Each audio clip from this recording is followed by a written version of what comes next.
है मसीह का प्यारा वचन, ये है वचन प्यारा।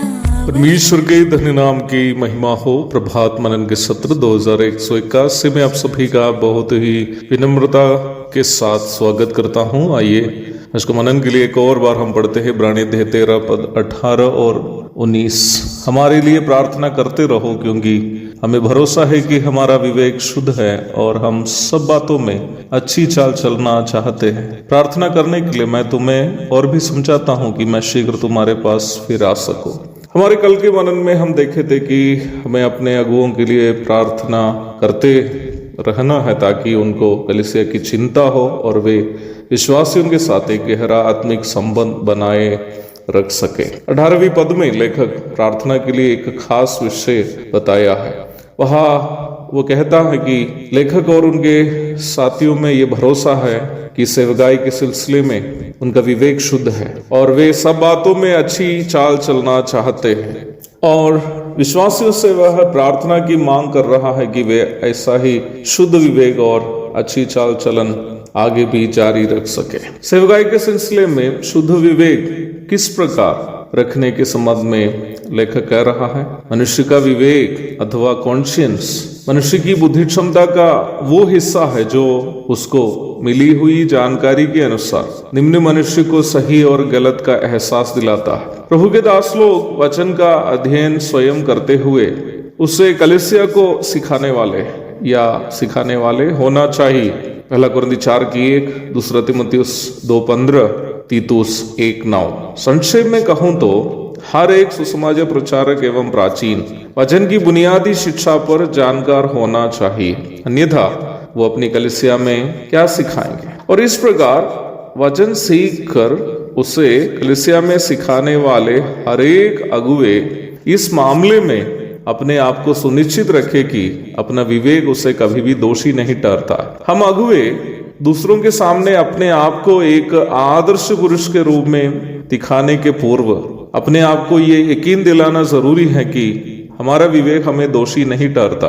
मेरा कहने का मतलब ये नहीं है कि हम अपने आप को स्वयं ये यकीन दिलाए कि हम अच्छे हैं, पर मेरा कहने का तात्पर्य यह है कि हमारा विवेक हमें ये गवाही दे कि हम वचन के अनुसार सही चाल चल रहे हैं।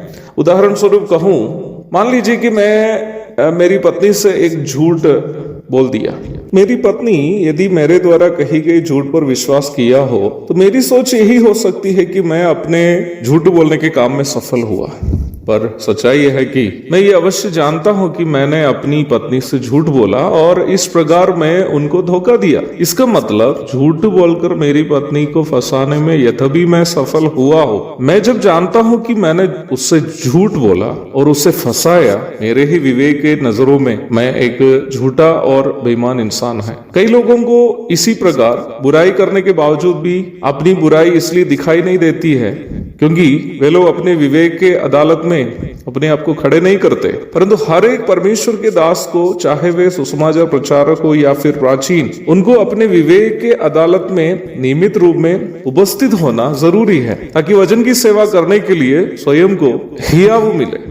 इफिसी 6:19 में भी प्रेरित पौलुस वचन की सेवा करते समय बोलने का साहस मिलने हेतु विश्वासियों से प्रार्थना की मांग करते हुए आप देख सकते हैं। वचन की सेवा अपने मस्तिष्क में भरे हुए ज्ञान के सहारे भी दिया जा सकता है और वैसे ही परमेश्वर के वचन के सामने स्वयं को परख कर जीवन को सुधारते हुए उस अनुभव से भी विश्वासियों को वचन सिखाया जा सकते हैं। यदि एक अगुवे केवल अपने ज्ञान से विश्वासियों को सिखाता हो पर सिखाने वाला वचन उनके जीवन में दिखता नहीं हो तो उनसे सुनने वाले विश्वासी भी ज्ञानी हो जाएंगे, किंतु निम्न ज्ञान उस विश्वासी को कभी आत्मिक नहीं बनाया जा सकता है, परंतु उस ज्ञान उस विश्वासी में केवल घमंड उत्पन्न कर सकता है। पहला कुरिन्थी 8:1। मैं बहुत ही खेद के साथ कहना चाहता हूं कि वर्तमान काल के कई कलीसियाओं में लोग ज्ञान प्राप्त करते करते घमंडी बन जा रहे हैं। आत्मिक नहीं, परंतु एक अगुवे वचन को जो वह जानता है अपने जीवन में पहले लागू करते हुए कलीसिया के सामने आदर्श बनता है, तो उस कलीसिया के हर एक सदस्य ये चाहेंगे कि मैं भी अपने अगुवे के जीवन का अनुकरण करते हुए एक आत्मिक बनूं। वचन भी हमें यही सिखाता है कि अगुवों की प्रथम जिम्मेवारी ज्ञान बांटना नहीं है बल्कि आदर्श बनना। पहला पत्रस 5:3 प्रारंभ में पढ़ी गई पद में लेखक विश्वासियों से आग्रह कर रहा है कि वे उनके लिए प्रार्थना करें ताकि लेखक एवं उनके साथीगण विश्वासियों के सामने अच्छी चाल चलन चलते हुए आदर्श बन के जी सके। कितना अच्छा एक नमूना है।